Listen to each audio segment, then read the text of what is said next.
Good morning, नमस्कार, प्रणाम। आप सबका स्वागत है। कैसे हैं आप सब? मैं हेमा शर्मा आज आपके लिए एक नई चीज लेकर आई हूँ। नई चीज क्या, हमने एक पीछे एक वीडियो बनाई थी जिसमें हमने डेविएशन और इंसिडेंट के बारे में देखा था कि कहाँ पे हम कैसे करेक्टराइज कर सकते हैं और हमें गाइडलाइंस क्या बोलती है। उसके बाद मेरे पास बहुत सारे कमेंट आए और मेल आई कि आपने ये तो बता दिया, पर एक छोटा सा फ्लो भी बता दीजिए कि इसको कैसे हम हैंडल कर सकते हैं, हमारे पास कोई फॉर्मेट हो जिससे हम इसको हैंडल करना सीख जाएं या फिर इसको डॉक्यूमेंटेट करना सीख जाए। तो उसके लिए ही, उन व्यूअर्स के लिए ही मैंने ये छोटी सी वीडियो बनाई है जो कि एक ओवरव्यू है how to handle a documented the deviation और इंसिडेंट। आप उसको मॉडिफाई कर सकते हैं, उसमें अपनी और इनपुट्स डाल सकते हैं। ओके, वैल्यू एडिशन कर सकते हैं इन राइट पे। Okay, so let's see what is this.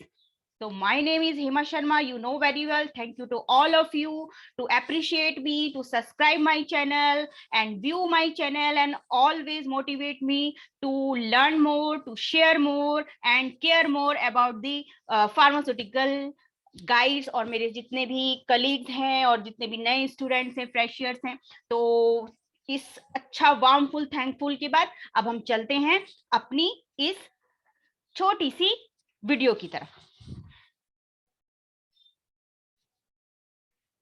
अब देखते हैं कैसे हैंडल करना है। Okay, in the past video, अगर आपने वो वीडियो नहीं देखी है तो प्लीज उसको दोबारा देख लेना, क्योंकि उसमें मैंने सब चीजें समराइज की हैं कि कैसे हमें डेविएशन को हैंडल करना है।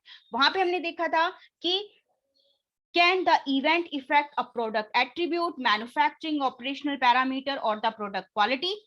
Second, does the event contradict or omit a requirement or instruction, contemplate in any kind of approved written procedure or specification? Okay, तो इस तरह की चीजें अगर सामने आएंगी, इस तरह का इवेंट होगा या फिर बहुत ही नेचुरल वर्ड में बोला जाए कुछ तरह की गड़बड़ होगी, तो आपका कोई ना कोई इवेंट हो गया है और अब आपको डिसाइड करना है कि आपको डेविएशन लेना है। और अगर इस तरह से नहीं हो रहा है, इस तरह की इवेंट नहीं हो रहा है जो इन दोनों को फुलफिल करे, तो आपको इंसिडेंट लेना है। अब आते हैं हम अपने फॉर्मेट की तरफ। If any event observe, there should be a procedure to how to inform. भाई किसी के साथ कोई इवेंट हो गया है, वो काम कर रहा है, एसओपी फॉलो कर रहा है, प्रोटोकॉल फॉलो कर रहा है, या फिर वो कुछ एरिया में काम कर रहा है या अपना प्रोडक्ट बना रहा है, बीएमआर फॉलो कर रहा है और अचानक कुछ ऐसा इवेंट हो जाता है, तो हाउ कैन ही इन्फॉर्म? तो हमें एक फॉर्मेट ऐसा डिजाइन करना होता है कि हम इन्फॉर्म कैसे करेंगे कि इस तरह की प्रॉब्लम आ गई है। तो उसके लिए एक फॉर्मेट डिजाइन करना है जिसे हम फर्स्ट इंफॉर्मेशन इंटीमेशन भी कहते हैं। वहां पर हमें डिपार्टमेंट बताना है अपना क्या है, डेट ऑफ अक्रेंस बताना है, टाइम बताना है, डिस्क्रिप्शन ऑफ इवेंट क्या हुआ है, रिपोर्टेड कौन कर रहा है, रेफरेंस डॉक्यूमेंट अगर है तो वो कौन सा है, या ये रिलेटेड टू, ये जो इवेंट हुआ है वो किससे रिलेटेड है, प्रोडक्ट से रिलेटेड है, डॉक्यूमेंट से है, एरिया है या फिर कुछ और है, इमीडिएट एक्शन हमने अगर कुछ लिया है या ले रहे हैं तो वो क्या है। ये सब हमें समराइज करना है शॉर्ट वे। उसके बाद हमें जाना है अपने क्यूए डिपार्टमेंट में और क्यूए डिपार्टमेंट से इंफॉर्मेशन दे देनी है कि भाई ऐसा हो गया है।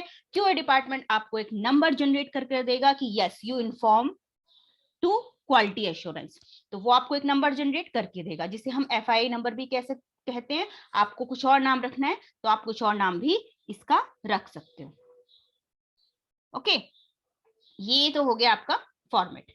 अब भाई इन्फॉर्म तो कर दिया है, नाउ डेविएशन के उसमें आ जाइए, आप फॉर्म में आ जाइए। अब कोई इवेंट होता है तो आपको कोई एक्शन तो आप लेके रख लेते हो, उस समय कोई ना कोई एक्शन आप लेते हो, अपने सीनियर से बात करते हो और एक्शन लेकर उस समय इसको होल्ड करना है, या फिर कोई इंटीमेशन इंजीनियरिंग को देनी है, अलग से कोई इंटीमेशन का प्रोसीजर आपके पास है, इंजीनियरिंग कोई करेक्ट उस समय का छोटा छोटा सा करेक्शन करके आपको अपना काम आगे बढ़ाने को दे देता है। Is depend upon your event.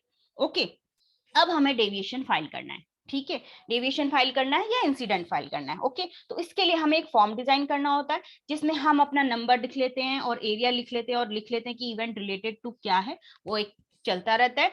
Description of event लिखना है, इमीडिएट एक्शन आपने क्या लिया लिखना है, इनिशिएटर का नाम, उसके साइन आ जाएंगे, हेड ऑफ द डिपार्टमेंट क्या कौन है उसका, उसके कमेंट आ जाएंगे, और वो बताएगा कि क्या सिग्निफिकेंट इवेंट है, कहाँ पे है, मैन्युफैक्चरिंग प्रोसेस में है, पैरामीटर में, एसओपी में, जीएमपी में, प्रोटोकॉल्स में, या किस चीज में।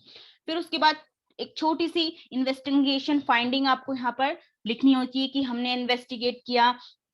फॉर एग्जाम्पल आपकी आरएमजी चलते चलते बंद हो गई है। अगर आपकी आरएमजी चलते चलते बंद हो गई है, आपने एक फॉर्म भरा, इन्फॉर्म किया आपने कि भाई मेरी आरएमजी बंद हो गई है, और फिर अचानक क्यों बंद हो गई है कि भैया इसमें पावर आनी बंद हो गई है। पावर आनी बंद हो गई है तो आपने एक इंजीनियर को अलग से एक इंटीमेशन का प्रोसीजर होता है कि तुरंत मेंटेनेंस स्लिप भर दी जाए कि भाई आरएमजी का पावर चला गया और तुरंत आ भी गया है वापस। तो उसके बाद वो फॉर्म भर के वो तुरंत एक छोटा सा करेक्शन करेगा और आपको बोलेगा कि भाई आप इसको चला सकते हो या नहीं चला सकते हो, ऐसा कुछ बोलेगा। उस बेस पे आपका एक्शन प्लान आएगा। उसके बाद आप वो छोटी छोटी फाइंडिंग्स यहाँ पर लिख दोगे, ठीक है, इस तरह की, इस वाले फॉर्म में। नेक्स्ट, फिर जब आपने ये सब लिखा तो आपकी जो भी ये हुआ है डेविएशन या ये इंसिडेंट या जो भी इवेंट बोले, उसके लिए अदर डिपार्टमेंट पर क्या इम्पैक्ट है वहां के लिए चला जाएगा। रेगुलेटरी है तो रेगुलेटरी, क्यूसी है तो QC, warehouse, IT, QA, engineering, production, other department, इन सब के पास इस इवेंट के बारे में जाएगा और वो अपने कमेंट वहां पर लिखेंगे। क्योंकि हो सकता है कि आपका इवेंट ऐसा हुआ हो कि उसका डायरेक्ट या इनडायरेक्ट इम्पैक्ट इन डिपार्टमेंट्स पे भी आ रहा हो, तो उनके डिपार्टमेंट के पास कमेंट के लिए चला जाएगा, स्पेशली फॉर एचओडी। लास्ट में एचओडी का नाम और उसके साइन आ जाएंगे। ओके, मतलब कंसर्न डिपार्टमेंट के एचओडी और के साइन। नाउ लास्ट में जाएगा ये क्यूए के पास, क्यूए उसको रिव्यू करेगा, चेक करेगा, और on the basis of assessment वो डिसाइड करेगा कि डेविएशन है या इंसिडेंट है, ठीक है। फिर उसकी टीसीडी देगा कि with in this time period आपको इस डेविएशन को कंप्लीट करना है। उसके बाद एक्शन प्लान जनरेट करेगा। एक्शन प्लान जनरेट करेगा कि और कौन कौन से, मतलब प्रपोजल जनरेट करेगा कि इसके एक्शन प्लान में प्रपोजल दे रहा हूं मैं कि इस डिपार्टमेंट को ये करना चाहिए, कंसर्न डिपार्टमेंट को वो करना चाहिए। वो असेसमेंट के बेस पर डिपेंड करेगा। वो एक प्रपोजल चला जाएगा और क्यूए के साइन हो जाएंगे। उसके बाद एचओडी के पास है, एचओडी भी अपने एक्शन प्लान का प्रपोजल देगा कि मुझे कौन कौन से काम अभी करने पड़ेंगे, या उसका एक प्रपोजल जनरेट होगा। एक्सटेंडेड इन्वेस्टिगेशन, एक डिटेल इन्वेस्टिगेशन उसको बनानी होगी और डिटेल इन्वेस्टिगेशन वहां पर लगानी होगी उस इन्वेस्टिगेशन के बेस पे ही, बिकॉज उसको तो इन्वेस्टिगेशन करेगा, इन्वेस्टिगेशन करने के बाद ही उसे पता चलेगा कि क्या क्या एक्शन के प्रपोजल जाएंगे। फिर रिक्वायर्ड करेक्शन क्या क्या है वो उसको असेसमेंट करके बताना होगा। उसके बाद क्या करेक्टिव एंड प्रिवेंटिव एक्शंस हैं जो रिक्वायर्ड है वहां पर, वो असेस करना पड़ेगा, और कोई रिक्वायरमेंट है तो वो भी वहां पर लिखनी होगी। उसके बाद सेम प्रपोजल्स जो भी उस एचओडी ने दिए हैं कि भाई ये मेरे प्रपोजल्स है, वो सब अदर डिपार्टमेंट के पास भी जाएंगे कमेंट्स के लिए कि मेरी इन एक्शन और प्रपोजल से आपके डिपार्टमेंट की एसओपी, प्रोटोकॉल या किसी प्रोसेस पर कोई इम्पैक्ट है या नहीं है, उसका आप असेसमेंट कर लीजिए ताकि मैं इस डिवीजन को आगे बढ़ाऊं। तो regulatory, QC, warehouse, IT, engineering, QA, production, other department कोई है, या रेगुलेटरी दोबारा लिख दिया मैंने यहाँ पे, तो ये सारी चीजें वो असेसमेंट करेंगे सारे डिपार्टमेंट। हो सकता है उनके पास इम्पैक्ट हो सकता है उनका इम्पैक्ट ना हो, ठीक है ना। तो उसके बेस पर वो असेसमेंट करेंगे। यहाँ पर उस प्रपोजल के अगेंस्ट उनके कुछ असेसमेंट आ जाएंगे, हो सकता है उनके कुछ प्रपोजल हो वो भी यहाँ पर आ जाएंगे। उसके बाद ये सब चीजें देखेगा हमारा क्यूए डिपार्टमेंट और एक डिसीजन देगा। वो अपने रिव्यू कमेंट्स देगा। उसके बाद इन्वेस्टिगेशन कंप्लीट हुई या नहीं हुई, अगर नहीं हुई किसी वजह से रुकी है, अभी और आगे कुछ देखना है तो एक्सटेंडेड करेगा उस इन्वेस्टिगेशन को। करेक्टिव एक्शन हुए या नहीं वो देखेगा। डेविएशन को अब इस बेस पर वो क्रिटिकल, मेजर या माइनर में सेग्रीगेट करेगा। उसके बाद देखेगा कि रिस्क असेसमेंट रिक्वायर्ड है या नहीं है। अब हमने पढ़ा था कि अगर हम क्रिटिकल और मेजर डेविएशन के लिए जा रहे हैं तो आरए जरूरी ही जरूरी है। माइनर के लिए भी अगर आपको लगता है आप ले सकते हो, बट क्रिटिकल और मेजर के लिए आपको रिस्क असेसमेंट हर हाल में बनाना ही पड़ेगा ताकि आप देख सको कि क्या क्या इम्पैक्ट आ रहे हैं, कौन कौन से रिस्क होने वाले हैं या हो सकते हैं। ओके, एडिशनल कापा रिक्वायर्ड, क्या प्लान है, आपका प्रपोजल क्या है, वो आप यहाँ पर लिख सकते हो। इसके अलावा जो एचओडी ने लिए हैं उसके अलावा आपको लगता है कि नहीं और भी कुछ होना चाहिए तो वो आप यहाँ पे लिख सकते हो। उसके बाद आपको डिसाइड करना है कि action plan dependency on closure of deviation. आपने जो भी एक्शन प्लान लिए हैं वो डिपेंड उनका होना डिपेंड करता है क्लोजर ऑफ डेविएशन पर। मतलब डेविएशन आपका तभी क्लोज होगा जब आप एक्शन प्लान को कंप्लीट कर लोगे।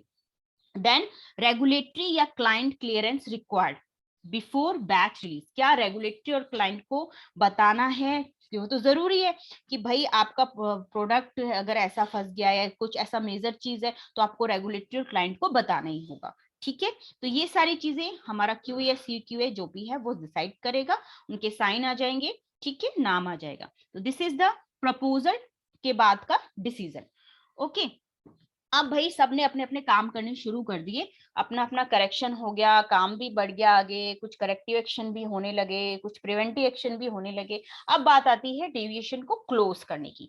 तो क्लोज करना है तो सबसे पहले इनिशिएटर क्या करेगा, अपने कमेंट्स लिखेगा कि मुझे ये काम मिला था और मैंने किया है उसको। ठीक है, अदर डिपार्टमेंट से भी कॉन्टेक्ट करेगा वो कि उनके एक्शन प्लान पूरे हुए कि नहीं है। तब वो समराइज करेगा कि ऑल द इन्वेस्टिगेशन कंप्लीटेड और नॉट कंप्लीटेड। कंप्लीट हो गई है अगर उसका कुछ अलग से नंबर है तो वो यहाँ पर डॉक्यूमेंट नंबर लिखेगा। करेक्शन एक्शन कंप्लीटेड, जो करेक्शंस हैं वो कंप्लीट हो गए हैं कि नहीं। रेफरेंस कापा अगर उसने लिया है तो उसका क्या नंबर है। रेफरेंस चेंज कंट्रोल अगर लिया है तो उसका क्या नंबर है। अदर डॉक्यूमेंट अगर कुछ किए हैं, अदर एक्शन प्लान कुछ किए हैं तो उनको यहाँ पर समराइज कर देगा, अपना नाम लिखेगा और आगे बढ़ेगा। एचओडी के पास आएगा, एचओडी उसमें अपने कमेंट्स लिखेगा, अगर उसे लगता है कि नहीं स्टिल देयर इज रिक्वायरमेंट और अदर डॉक्यूमेंट इन्वेस्टिगेशन एक्टिविटी तो वो दोबारा उसको इनिशिएट कर देगा। ठीक है, और नहीं उसे लगता है कि नहीं ऑल इज ओके तो वो आगे बढ़ाएगा। उसके बाद वो वेरिफिकेशन करेगा, सारे इन्वेस्टिगेशन की वेरिफिकेशन करेगा कि सब चेंज कंट्रोल जो लिए हैं ओके है कि नहीं, आरए जो बनाया है, रिस्क मैनेजमेंट जो किया है वो ओके है कि नहीं, उसका नंबर लिखेगा क्लोजर डेट के साथ। Okay, verification of action plan, जितने भी एक्शन प्लान थे वो कंप्लीट हुए हैं या नहीं हुए हैं। वेरिफिकेशन ऑफ कापा, अगर हमने कोई कापा लिया है तो कंप्लीट हुआ है कि नहीं। अदर कोई डॉक्यूमेंट्स, अगर कोई और काम हमने कोई और एक्शन प्लान जनरेट किया है तो कंप्लीट हुआ है या नहीं हुआ है। ठीक है, तो ये आ जाएगा आपके क्लोजर के टाइम पे। उसके बाद सेम चीज आएगी सी क्यूए और क्यूए के पास फाइनलाइजेशन के लिए। उस समय वो अपने कमेंट लिखेगा, वेरिफिकेशन करेगा सारे एक्शन प्लान के, चाहे वो किसी भी डिपार्टमेंट के हो, बैच की डिसीजन देगा। ठीक है, वेरिफिकेशन करेगा सारे डॉक्यूमेंट के। इसके अलावा आप उसने जो कापा लिया है उसका इफेक्टिव मॉनिटरिंग भी वो यहाँ पर लगा सकता है कि जो भी हमने कापा लिया है, करेक्टिव एंड प्रिवेंटिव एक्शन ली है, वो काम कर भी रही है कि नहीं। अब इफेक्टिव मॉनिटरिंग वो डिसाइड कर सकता है कि कितने दिन करेगा, 3 महीने, 4 महीने, 2 महीने, वो डिसाइड करेगा। वो सब चीजें यहाँ पर लिखेगा, ओवरऑल कंक्लूजन अपना दे देगा। तो ये एक छोटा सा फॉर्मेट है जो एक छोटा सा इंडिकेशन है कि डेविएशन के फ्लो कैसे चलेगा और कैसे सारी चीजें होंगी। क्योंकि ये छोटे छोटे डॉक्यूमेंट अपने आप में ही अलग चीज, छोटा सा डॉक्यूमेंट अपने आप में ही बहुत बड़ी बात बोल रहा है, बहुत सारे डॉक्यूमेंट को लेकर चल रहा है। तो I hope you understand it this कि हमें क्या मिनिमम रिक्वायरमेंट अपने फॉर्मेट्स में चाहिए, डॉक्यूमेंटेशन में चाहिए। तो this is the for all of you and thanks to watch it, thanks to remain with me, thanks to motivate me to learn and share and care of you.